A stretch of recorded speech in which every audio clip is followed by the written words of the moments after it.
Seigneur, nous voulons te recommander tous ceux qui sont fidèles, tous ceux qui vont nous suivre à ce moment, quel que soit le lieu, l'endroit où ils se trouvent. La Bible dit, tu envoyas la parole et la parole guérit. Ta parole, c'est comme une épée à double tranchant. Je crois que ta parole est capable de les restaurer. Ta parole est capable d'essuyer leurs larmes.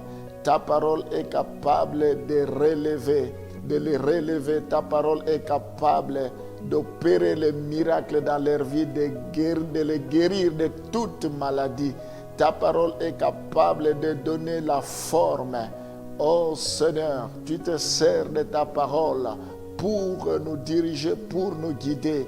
Je prie pour que tu répands une onction spéciale, que tu répands une onction particulière, une onction illimitée ce matin. Déverse ta puissance. Je prie pour que tout genou fléchisse, que toute langue confesse que tu es le Seigneur des Seigneurs, que tu es le Roi des Rois. Je prends autorité maintenant contre tout esprit d'incrédulité, contre tout esprit d'opposition dans le nom de Jésus. Je ramène cela à la soumission de ta parole. Je ramène cela à l'obéissance de ta parole. Au nom de Jésus, que tous les plans, les projets, les manœuvres du diable échouent maintenant. Je prie pour que tous ceux qui me suivront puissent être bénis, que leur vie soit transformée, que les portes qui étaient fermées dans leur vie s'ouvrent, que le ciel leur soit favorable, que tu arroses leur vie. Je prie pour que tu répands la pluie dans leur vie, qu'ils soient abondamment bénis, que tu leur donnes la joie, la paix. Je prie, Seigneur, pour que tu puisses arrêter la tempête dans leur vie. Merci parce que tu es au contrôle. Il n'y a rien qui peut nous arriver sans que tu l'aies ordonné. Sois béni à jamais. Au nom de Jésus, nous t'avons ainsi prié. Amen. Actes des Apôtres, chapitre 15, le verset 19. Nous voyons lors du concile de Jérusalem, les apôtres et les anciens ont agi selon ce qu'ils ont jugé à propos. C'est pourquoi je suis d'avis qu'on ne crée pas de difficultés à ceux des païens qui se convertissent à Dieu. Donc, ils ont pris une orientation. On peut compléter cela avec Actes des Apôtres 15, le verset 22 à 28. Alors, il parut bon aux apôtres et aux anciens et à toute l'Église de choisir parmi eux et d'envoyer à Antioche avec Paul et Barnabas Jude appelé Barsaba et Silas, hommes considérés entre les frères. Ils les chargèrent d'une lettre ainsi conçue, les apôtres, les anciens et les frères aux frères d'entre les païens qui sont à Antioche, en Syrie et en Sicile, salut. Donc, ayant appris que quelques hommes partis de chez nous et auxquels nous n'avions donné aucun ordre vous ont troublé par leur discours et ont ébranlé vos âmes. Nous avons jugé à propos, après nous être réunis tous ensemble, de choisir des délégués et de vous les envoyer avec nos bien-aimés Barnabas et Paul. Ces hommes qui ont exposé leur vie pour le nom de notre Seigneur Jésus-Christ. Nous avons donc envoyé Jude et Silas qui vous annonceront de leur bouche les mêmes choses.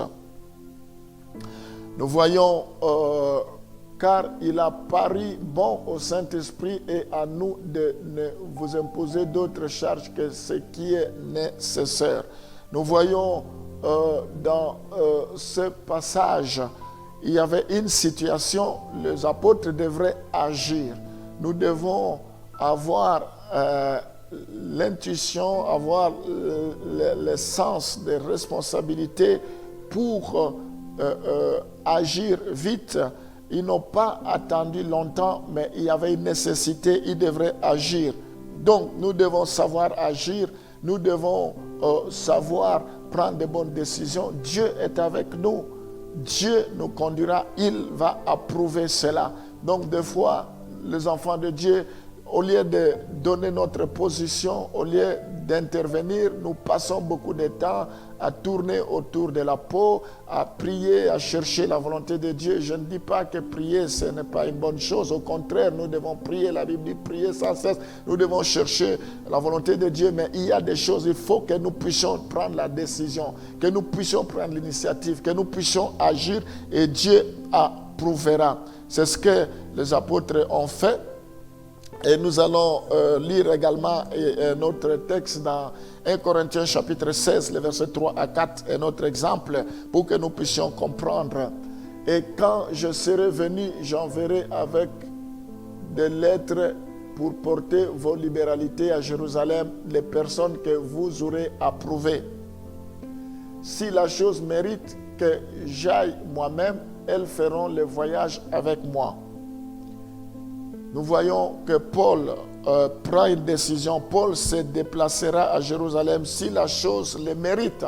Si Paul juge que c'est important de pouvoir partir, il va partir. S'il trouve que ce n'est pas important, il n'ira pas. Donc, il était quelqu'un qui était conduit par l'Esprit et nous avons la possibilité de prendre certaines décisions. Donc, ma prière ce matin, c'est que nous puissions faire de bons choix.